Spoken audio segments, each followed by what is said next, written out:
Hey, what's up? This is Carlo. Welcome to Life at Half Volume and Polished.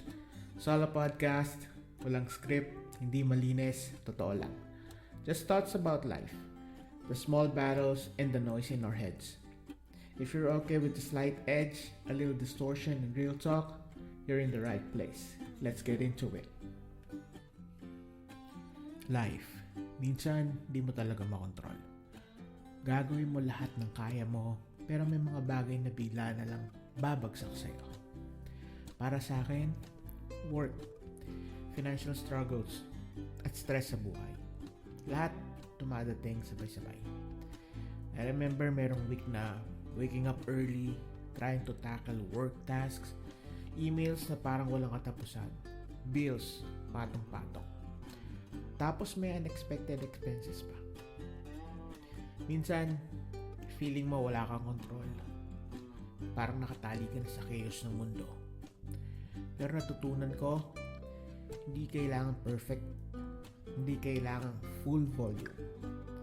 Basta ginagawa mo yung kaya mo, nagpapakatotoo ka, half volume lang, okay na. Isang gabi, habang iniisip ko lahat ng stress, kinuha ko yung gitara ko. Tumugtog lang ako ng konti. Messy, offbeat, imperfect. Pero doon, sa tunog, may control pa rin ako. Same with writing. Kahit hindi kanta. Minsan, nagsusulat lang ako ng 3 things na susurvive ko na that day. Simpleng routine lang, pero nakakatulong para mag-focus at mag-reflect.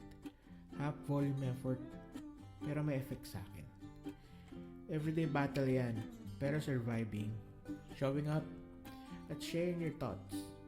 Minsan sapat na yon. Loud enough na, kahit half volume lang. Kahit konting reflection, kahit konting action, it counts.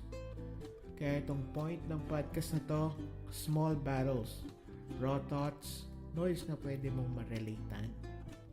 At reminder na hindi ka nag-iisa.